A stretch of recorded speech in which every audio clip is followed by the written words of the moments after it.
Thank you so much for the invitation and good evening to all. Tonight I will not be sharing a personal story, but I would highlight some incredible women in innovation and creativity.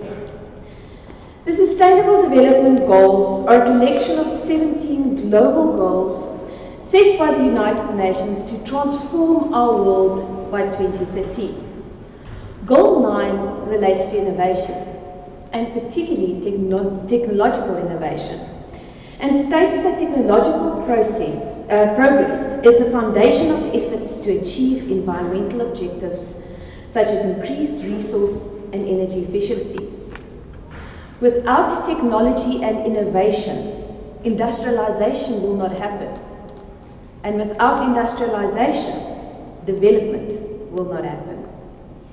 Intellectual property typically lies at the core of technological development and advance, with intellectual property rights often playing a critical role to reward researchers and innovators for their creations. Every 26 April, we celebrate World Intellectual Property Day as an effective means to raise the profile of intellectual property, the associated intellectual property rights, and how, when applied as a tool for development, such IP and IP rights have the ability to enhance the everyday life of every citizen globally. As you have heard, the theme for this year's World IP Day is Powering Change, Women in Innovation and Creativity. If we reflect on Sustainable Development Goal number 5, which looks at empowering women and girls, it states that gender equality is not only a fundamental human right, but a necessary foundation for a peaceful, prosperous, and sustainable world.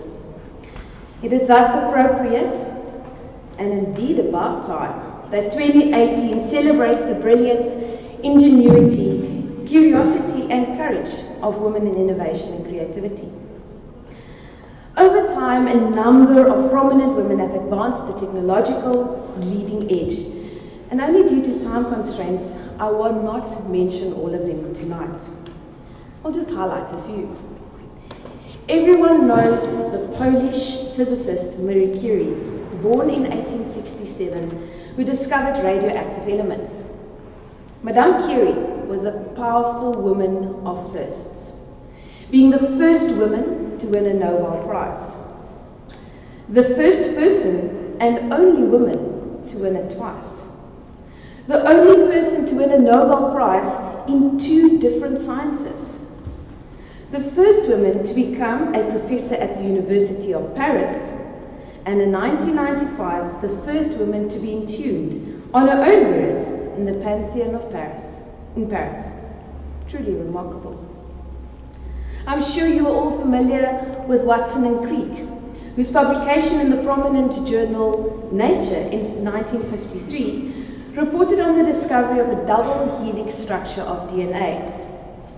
However, this discovery was based on previous data collected by researchers in a number of laboratories, one of which was Rosalind Franklin, where it is reported that her unpublished data was crucial to this discovery. With an increasing move towards precision medicine, the impact of this work cannot be underestimated. But let's come and get a little bit closer to home. And as Julie has mentioned earlier, there is an African proverb that says, if you want to go fast, go alone. And if you want to go far, go together. And this could not be more true for Innovate Her Africa, a diverse women-powered team who deploy technology to empower women and girls to ensure that African female technologists are at the forefront of technology revolution. Celebrating women in creativity, 82-year-old Dr. Esther Mahlangu comes to mind. She is known for her bold, large-scale, contemporary paintings that reference her Ndebele heritage. Her more well-known designs have been featured on the BMW art car and on the airplane tails of British Airways. University of Johannesburg's Vice-Chancellor, Professor Chilitsi Murala, said during Muslangu's honorary doctorate degree ceremony earlier this year that Esther Muslangu is a living example of how authentic African knowledge systems can be articulated meaningfully and sustainably. In her, we have a worthy icon of being looked upon by the next generation of creatives. In our republic and neighboring Zimbabwe, two lionesses of Africa are further pushing the technology frontiers. The first is Tadenda, a Zimbabwean entrepreneur and founder of Shiri, who developed a mobile app and through data science is assisting farmers to become far more productive. Her mobile app allows African small-scale farmers to better manage the food production system through sharing equipment, knowledge, and marketplaces. A second is Via Shaba, a South African entrepreneur who is currently using engineering approaches to reduce the effect of construction on the environment. And so the list of incredibly innovative ladies go on. Even more closer to home, the Department of Science and Technology, NIPMO, the National Intellectual Property Management Office, and SARIMA, the South African Research and Innovation Management Association, collaborated and published in 2016 the South African National Survey on Intellectual Property and Technology Transfer at Publicly Funded Institutions. This survey establishes a baseline indicator required to track overall activity in intellectual property management and technology transfer at publicly funded institutions. The survey results showed that women are definitely a force to be reckoned with within Offices of Technology Transfer, or OTTs, very similar to Innovus here at Stellenbosch University.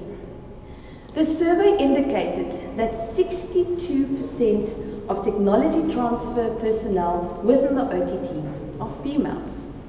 Not only are there a strong female presence within these OTTs, but the survey further indicated that over 69% of staff at higher education institutions and 54% at science councils has an honours degree or higher.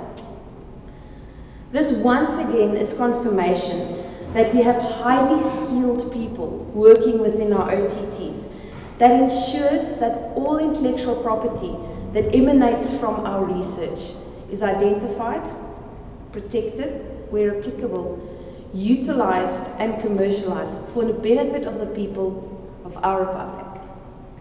So join me today as we celebrate our gogos, our mamas, our aunts, sisters and nieces as they apply their knowledge and creativity in innovative ways that ultimately improve our quality of life, that of our children and that of our children's children. Thank you.